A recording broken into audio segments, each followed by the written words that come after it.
Okay, we are back with our practice problem number 2. I guess it's actually not back for you. I took a little break, but I'm going to stitch these together, so no time passed for you, but I will. So our second practice problem. The track at Alicia's school spans 0.3 miles per lap. After school, Alicia ran 1.2 laps around the track. How many miles did Alicia run? So let's look at our amounts again. So our first amount, we have 0.3 miles per lap. So let's write that down right here. So 0.3.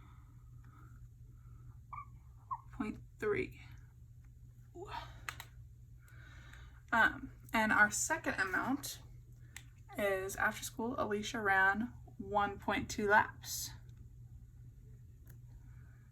So 0.3 times 1.2.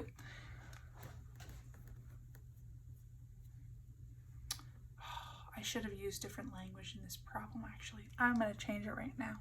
I said around. I could also say of to make it,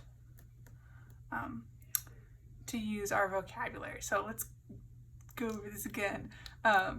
Alicia ran 1.2 laps of the track. So we know that the track spans 0.3 miles. And Alicia ran 1.2 of 0.3 miles. So finding how many miles did Alicia run, that's why we're going to multiply these together to get that product of how many miles did Alicia run. So if 0.3 is going to be our M value, and 1.2 is going to be our N value. So if we have M groups, so we have 0.3 groups and 1.2 units in each group, or actually we have 1.2 units in one group, and we're trying to find out how many units are in 0.3 groups. So I'm actually going to do 2 ways to work this out, because to be quite honest, the way we learned in class was slightly difficult for me. And it makes sense, but I'm going to do it 2 ways just to, I don't know, 1, help myself, and 2, help the imaginary person that I'm teaching. We have 0.3 times 1.2. So what we're going to do in our visual is talk about the different ways that we can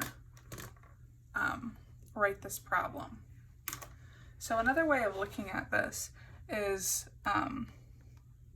3/10, because if we look at our place value, I'm not going to refresh that just because, well, it was in my last quiz too, but we have our different place values going, this way. We have our ones, tens, hundreds, etc. And then on this side, we have our place values that are decreasing in size.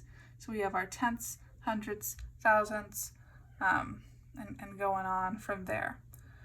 So our first place value right next to the decimal is going to be our tenths place.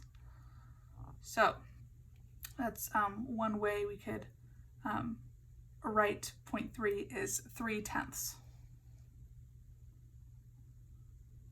So 1.2, we have 2/10 right here, but we also have this number over here, So if we know that these are in tenths, we know that 10 of those 10 are going to equal 1.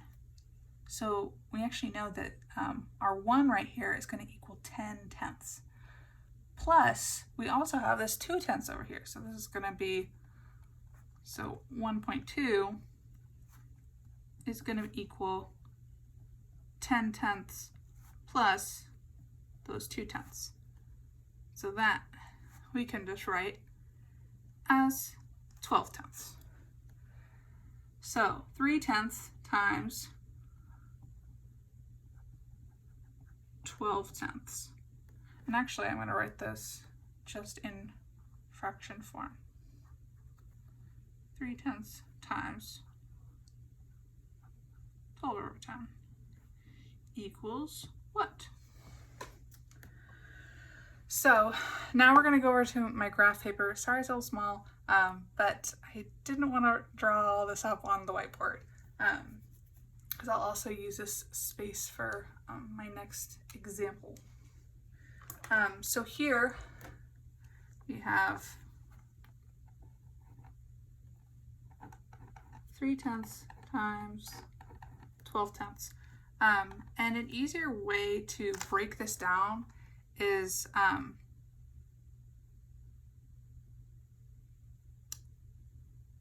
so in the book it talks about multiplying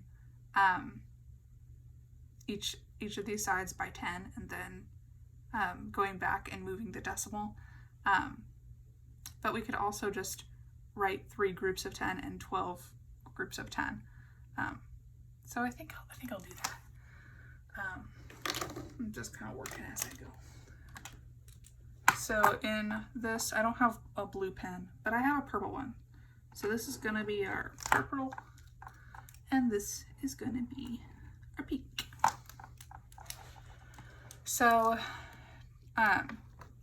12 groups of 10.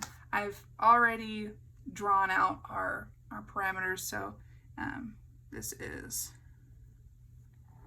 this span is 12, and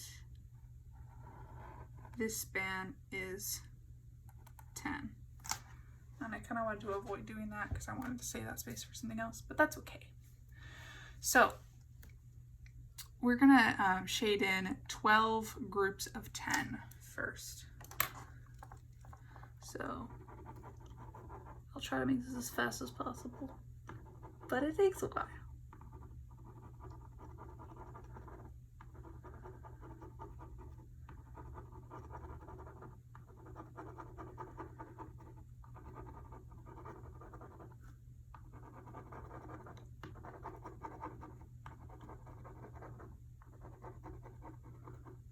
Okay, so we are trying to find 3 tenths of this 12 groups of 10. So 3 of these groups of 10, 3 tenths of 12 tenths. So we're gonna go this way now and shade in 3 of those 12 groups. So we're gonna shade in this group, and this group. So we have, in pink, we have 12 groups of 10, and here we have our 3 groups of 10. Now we want to count up this part. How many units are in this group total? Because that's going to be our decimal. So we have 1, 2, 3, 4, 5, 6, 7, 8, 9, 10, 11, 12, 13, 14, 15, 16, 17, 18, 19, 20, 21, 22, 23, 24, 25, 26, 27, 28, 29, 30, 31, 32, 33, 34, 35, 36. You could also multiply, but I don't know. I'm trying to take it down to the base level of working with students, and I don't know. Just kind of like showing the fundamentals of it. So you could also multiply 3 times 12. So 3 times 12 equals 36. We also have 36 units that are both fit our framework of pink and purple.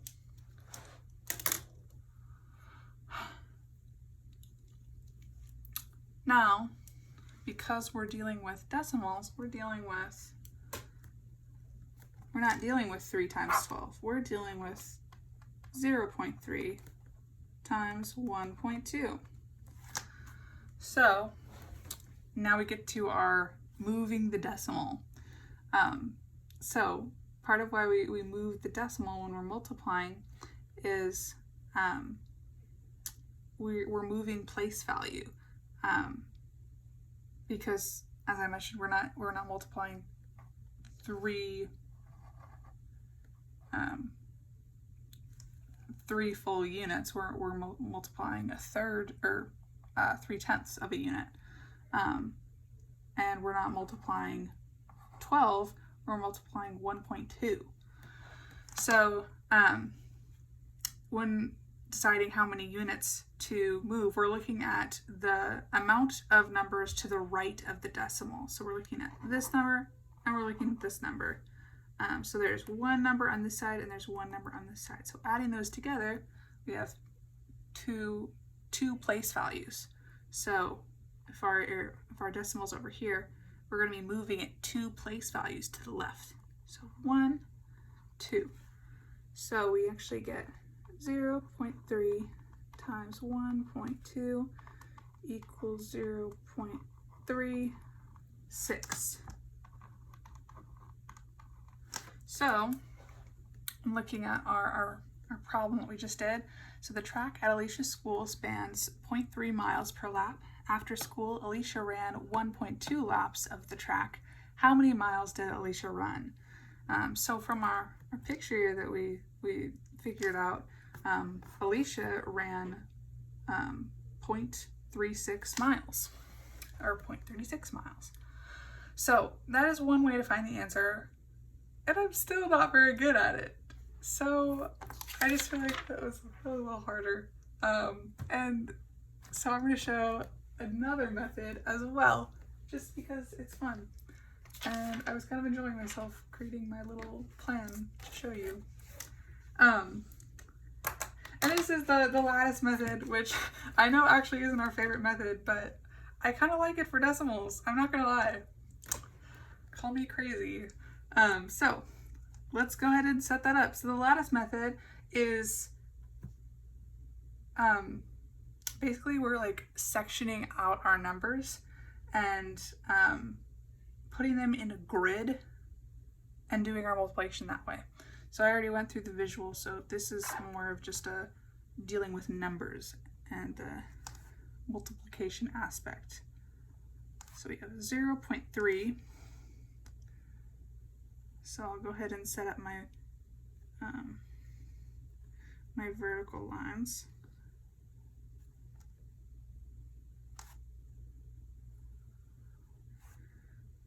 And then we also have 1.2.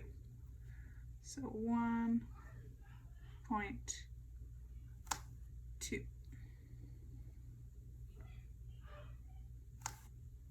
I don't know if you can hear my roommates, but sorry. So we're gonna just kind of draw our diagonal lines now.